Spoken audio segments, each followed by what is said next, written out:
روایات میں آتا ہے کہ جناب رسول اللہ صلی اللہ علیہ وسلم مکہ مکرمہ میں اپنی چچزاد بہن ام ہانی رضی اللہ تعالی عنہا کے مکان میں رات کے وقت آرام فرماتے ہیں۔ جبرائیل علیہ السلام جو اللہ کے مقرب فرشتے ہیں، جن کا کام یہ ہے کہ وہ نبیوں کے پاس اللہ کا پیغام لاتے ہیں، وہ نبی کریم صلی اللہ علیہ وسلم کی خدمت میں حاضر ہوئے اور دعوت دی کہ اللہ تعالیٰ نے آپ کو بلایا ہے۔ چنانچہ نبی کریم صلی اللہ تعالیٰ علیہ وسلم حضرت جبرائیل علیہ السلام کے ساتھ روانہ ہوئے۔ حضرت جبرائیل علیہ السلام کے پاس ایک سواری تھی جس کو براق کہا جاتا ہے، جو سائز کے اعتبار سے روایات سے گھوڑے کے مشابہ معلوم ہوتا ہے۔ حضرت جبرائیل علیہ السلام اور جناب رسول اللہ صلی اللہ علیہ وسلم اس براق پر سوار ہو کر تشریف لے گئے، اور اس براق کی تیز رفتاری کا عالم یہ کہ جہاں تک انسان کی نگاہ کام کرتی ہے وہاں تک اس کا ایک قدم پڑتا ہے۔ مکہ مکرمہ سے بیت المقدس میں اس براق کے ذریعے سے لے جایا گیا، اور بیت المقدس میں اللہ تبارک و تعالی نے پہلے تمام انبیاء علیہ السلام کو حضور کے استقبال کے لیے جمع فرما دیا۔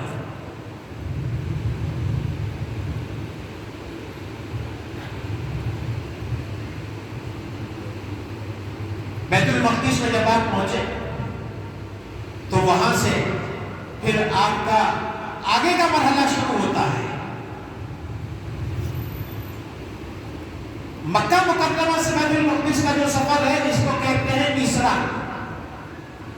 اسرا کے معنی آتے ہیں رات کو چلنا، اور بیت المقدس سے آسمانوں تک کا جو سفر ہے وہ ایک خاص قسم کی سیڑھی آسمانوں سے لٹکائی گئی تھی، اس کے ذریعے سے وہ سفر کرایا گیا، اس لیے اس کو کہتے ہیں معراج۔ معراج کے معنی سیڑھی کیا ہے؟ اللہ کے رسول صلی اللہ علیہ وسلم حضرت جبرائیل کے ساتھ اس آسمانی دنیا پر پہنچے۔ روایات بتلاتی ہیں کہ آسمانی دنیا کا دروازہ حضرت جبرائیل نے کھٹکھٹایا، پوچھا گیا کون ہے؟ تو جواب دیا کہ جبرائیل۔ آپ کے ساتھ کون ہے؟ فرمایا کہ محمد رسول اللہ صلی اللہ علیہ وسلم ہے۔ پوچھا گیا کہ کیا ان کو بلایا گیا؟ تو انہوں نے جواب دیا کہ ہاں، اللہ تعالیٰ نے ان کو بلایا ہے۔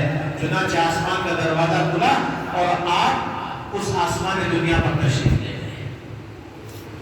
پھر آسمان دنیا سے دوسرے آسمان کا سفر ہوتا ہے، ایسے ہی وہاں بھی مرحلہ ہوتا ہے، پھر تیسرے آسمان تک پہنچتے ہیں، چوتھے آسمان تک پہنچتے ہیں، یہاں تک کہ ساتویں آسمان پر پہنچ جاتے ہیں۔ اور ساتواں آسمان پر اللہ تعالیٰ نے جناب رسول اللہ صلی اللہ علیہ وسلم کی کسی نہ کسی نبی سے ملاقات کرائی ہے۔ ساتویں آسمان کے بعد حضرت جبرائیل علیہ السلام کا سفر رک جاتا ہے، اور اس کے بعد ایک خاص قالین بھیجا جاتا ہے، اور اس قالین کے ذریعے سے جناب رسول اللہ صلی اللہ علیہ وسلم کو عرش اعظم تک لے جایا جاتا ہے۔ اور اللہ کے ساتھ جناب رسول اللہ صلی اللہ علیہ وسلم کا فاصلہ بس اتنا ہے، جیسے آپ نے دیکھا ہوگا کہ تیر کمان ہوتا ہے، کمان جو ہوتا ہے وہ چاند کی شکل کی لکڑی بنی ہوئی ہوتی ہے، پھر اس کے اندر ایک دھاگا لگا ہوا ہوتا ہے، اس دھاگے اور لکڑی کے درمیان کا جو فاصلہ ہوتا ہے اس کو کہتے ہیں قاب قوسین۔ اللہ اور اللہ کے رسول کے درمیان صرف اتنا فاصلہ ہے۔ اس وقت میں اللہ تبارک و تعالی نے اپنے نبی سے جو خاص گفتگو فرمائی ہے وہ تو الگ ہے، لیکن اس موقع پر اللہ نے جو ہدیہ، جو تحفہ جناب رسول اللہ صلی اللہ علیہ وسلم کو دیا ہے وہ ہے 50 نمازیں۔ ایک دن میں 50 نمازیں فرض کی گئی۔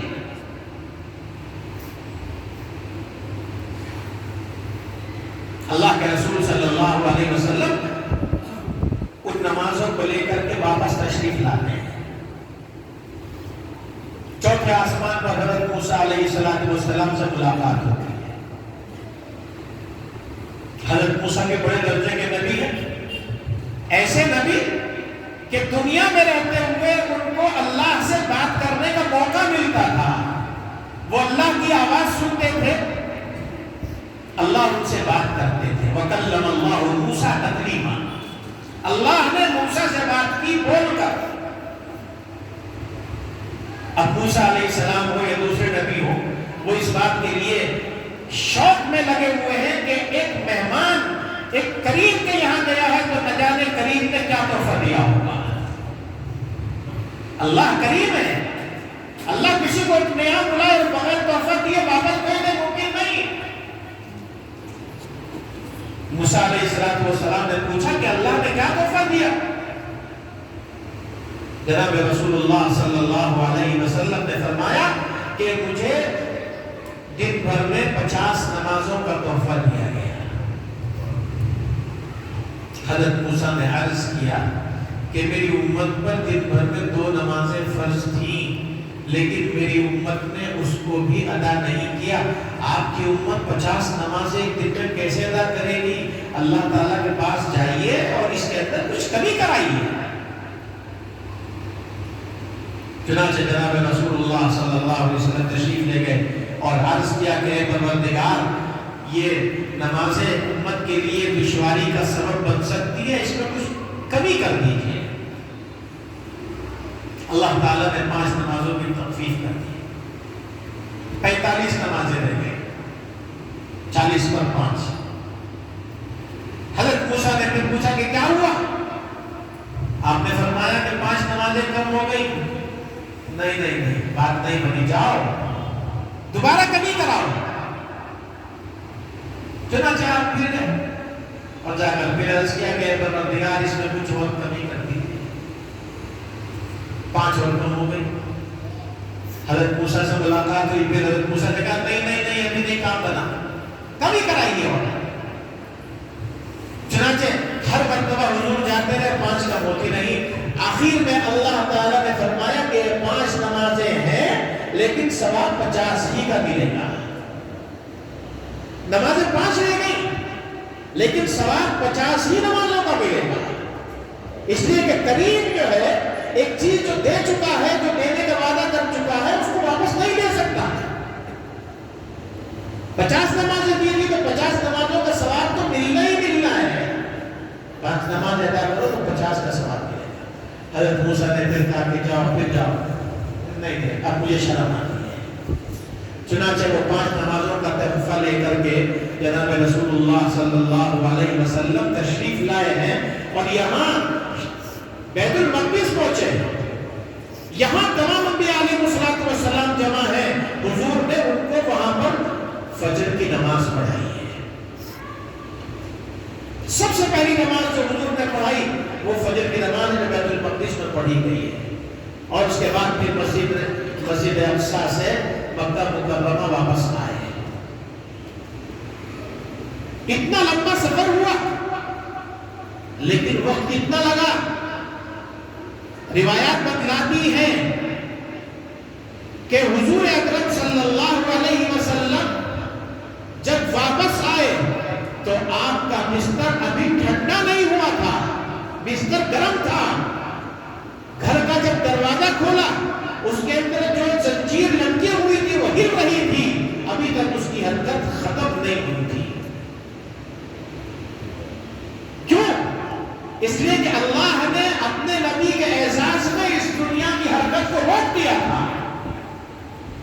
آپ دیکھتے ہیں جب ہمارے شہر میں وزیر اعلیٰ کا قافلہ گزرتا ہے تو چاروں طرف کا ٹریفک روک دیا جاتا ہے تاکہ وزیر اعلیٰ کو گزرنے میں کوئی پریشانی نہ ہو. وزیر اعظم کا قافلہ گزرتا ہے، صدر کا قافلہ گزرتا ہے تو روڈ بالکل کلیئر کر دی جاتی ہے. تو جب دنیا کے ان حقیر عہدوں پر بیٹھے ہوئے انسانوں کے لیے راستے ہموار کر دیے جاتے ہیں تاکہ ان کا راستہ جلدی سے جلدی طے ہو جائے، تو یہاں جو بلانے والا وہ ہے جو اس کائنات کا مالک ہے اور جانے والا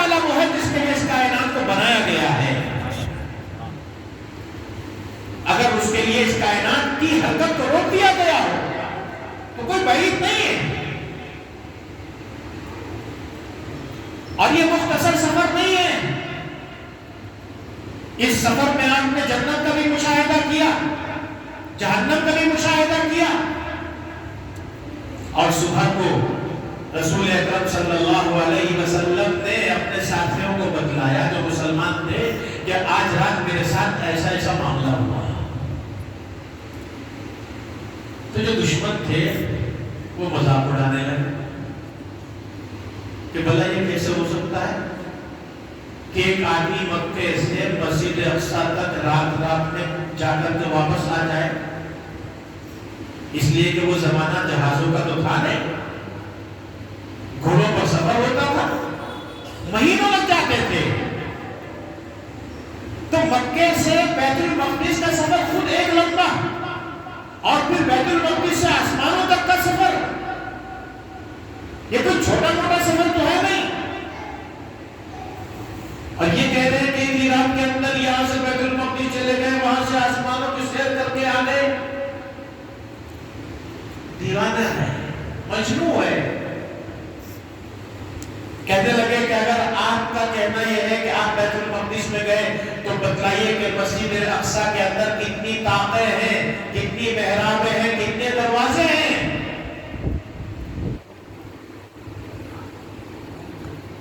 اللہ تعالیٰ نے بذریعہ وحی وہ ساری چیزیں آپ کے سامنے کر دی. آپ نے بتلا دیا کہ اتنے دروازے, اتنی محرابیں, اتنی ونڈوز ہے, اتنی طاقیں ہیں اس کے اندر. لوگ حضور کا مذاق اڑا رہے ہیں. حضرت ابوبکر صدیق رضی اللہ تعالیٰ عنہ جو سب سے پہلے حضور پر ایمان لائے, ان کے پاس کچھ لوگ تھے, کہنے لگے کہ ارے دیکھو تمہارا ساتھی کیا کہہ رہا ہے, دیوانہ ہو گیا ہے, دعویٰ کر رہا ہے کہ آج کی رات یہاں سے بیت المقدس گیا, وہاں سے آسمانوں پر گیا. ابوبکر صدیق نے پوچھا کہ کیا واقعی حضور ایسا کہہ رہے ہیں؟ تو انہوں نے کہا کہ ہاں. تو انہوں نے کہا کہ پھر تو ٹھیک کہہ رہے ہیں. لوگ کہنے لگے آپ ان کی باتوں پر یقین کرتے ہیں. کہنے لگے میں تو اس سے بڑی بات پر یقین کر چکا ہوں. انہوں نے کہا کہ اس کائنات کو بنانے والا اللہ ہے, وہی لائق عبادت ہے. جب میں اس بات پر یقین کر سکتا ہوں تو ان کی تو کوئی بھی بات میرے لیے یقین نہ کرنے کی ہے ہی نہیں. صحابہ کے ایمان کی قدر کیوں ہے؟ اسی لیے تو ہے کہ صحابہ نے حضور کی ہر بات پر یقین کیا ہے. اپنی آنکھوں سے دیکھی ہوئی چیز جھوٹی ہو سکتی ہے, لیکن جناب رسول اللہ صلی اللہ علیہ وسلم کی زبان مبارک سے نکلا ہوا کلمہ ان کے نزدیک سب سے زیادہ سچا ہے. تو یہ نماز یہ تو معراج کا تحفہ ہے. اسی لیے حدیث میں فرما دیا گیا الصلاۃ معراج المؤمن, نماز جو ہے وہ مومن کی معراج ہے. جو اعزاز اللہ نے مجھے اس رات میں دیا تھا وہی اعزاز ایمان والے کو دنیا میں نماز پڑھنے پر ملتا ہے. ایمان والا نماز میں اللہ کے قریب ہوتا ہے, اللہ سے اس کا تعلق قریب کا ہو جاتا ہے.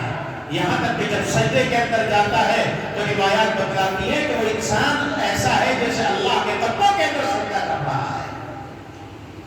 اللہ کے قدموں میں اپنی پیشانی رہتی ہے, اللہ کا قرب اس کو نماز کے اندر ملتا ہے.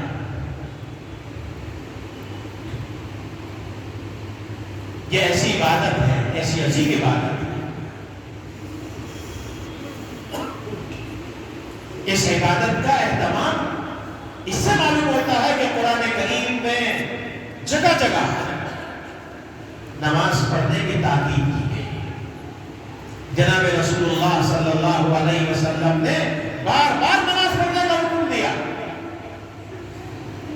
اور یہ نماز ہی ہے کہ جب انسان قبر کے اندر جائے گا, جب اس کو دفنا دیا جائے گا اور اس کو دفنانے کے بعد اس کے رشتے دار واپس لوٹیں گے تو وہ مردہ اپنے جانے والے رشتے داروں کی قدموں کی آہٹ سنے گا. زمین پر جو پاؤں پڑتا ہے وہ آواز اس مردے کو سنائی دے گی. اس وقت میں اس کے پاس 2 فرشتے آئیں گے جس کو ہم منکر اور نکیر کہتے ہیں. منکر کے معنی آتے ہیں اجنبی، اوپرا، انجان، غیر مانوس. وہ اجنبی شکل کے اندر آئیں گے اور اس مردے کو اٹھائیں گے. روایات بتلاتی ہیں کہ اس وقت میں انسان کو قبر کے اندر جو وقت دکھلایا جائے گا وہ ایسا ہوگا کہ جیسے سورج غروب ہو رہا ہے، دن نکلا جا رہا ہے، ختم ہو رہا ہے. اگر وہ انسان دنیا کے اندر نماز پڑھتا تھا، نماز کا پابند تھا، تو جب یہ فرشتے اس کے پاس آئیں گے فرشتے اس سے 3 سوال کریں گے. ہر مرنے والے سے یہ معاملہ ہوگا. 3 سوال ہو کے من رب کا، تمہارا رب کون ہے؟ جو ایمان والا ہے وہ کہہ دے گا میرا رب اللہ ہے. جو ایمان والا نہیں ہے وہ کہے گا ہاں لا ادری، مجھے نہیں پتا میرے یاد میں میرا رب کون ہے. دوسرا سوال ہوگا ماں دین کا، تمہارا دین کیا ہے؟ تو مسلمان کہہ دے گا کہ میرا دین اسلام ہے، اور غیر مسلم یہی کہے گا مجھے نہیں پتا میرا دین کیا ہے. تیسرا سوال ہوگا من نبی ہوگا، تمہارا نبی کون ہے؟ اور ایک روایت میں آتا ہے من ھذا الرجل، یہ کون ہے؟ حضور کی شبیہ، حضور کا چہرہ قبر میں سامنے کیا جائے گا اور پوچھا جائے گا کہ یہ کون ہے. تو ایمان والا کہے گا کہ یہ جناب رسول اللہ صلی اللہ علیہ وسلم ہے جو اللہ کے آخری نبی ہے. اور غیر مسلم کہے گا مجھے نہیں پتا یہ کون ہے. تو یہ 3 سوال ہر مرنے والے سے پہلے مرحلے کے اندر ہوں گے. اس وقت وہ وقت دکھایا جائے گا کہ سورج غروب ہو رہا ہے. اگر وہ نماز پڑھتا تھا تو فرشتوں سے کہے گا ہٹو مجھے نماز پڑھنی ہے، دیکھتے ہی رہو سورج غروب ہو رہا ہے، میری نماز نکل جائے گی. وہ ایسے اطمینان کے ساتھ اٹھے گا جیسے سوتے ہوئے کسی آدمی کی آنکھ کھلی ہو اور اسے لگا ہو کہ اب سورج غروب ہونے والا ہے، میری عصر کی نماز چھوٹ جائے گی. وہ نماز کی فکر کرتا ہے. تو ایسے ہی اطمینان کے ساتھ وہ قبر سے اٹھے گا اور وہ سمجھے گا کہ میں دنیا میں ہوں، میں سو رہا ہوں اور یہ آدمی مجھے نماز سے روکنا چاہتا ہے. اور میدان حشر کے اندر بھی جب سوالات کا سلسلہ ہوگا، سب سے پہلے جو سوال انسان سے ہوگا وہ نماز کے متعلق ہوگا. دوسری چیزیں بعد میں ہوں گی، پہلا سوال نماز کا ہوگا. اسی لیے جناب رسول اللہ صلی اللہ علیہ وسلم نے فرمایا بین الایمان والکفر ترک الصلاۃ. ایمان اور کفر کے درمیان فرق کرنے والی چیز ہے نماز کو چھوڑنا. یعنی نماز چھوڑنا انسان کو ایمان کے دائرے سے دور کر دیتا ہے.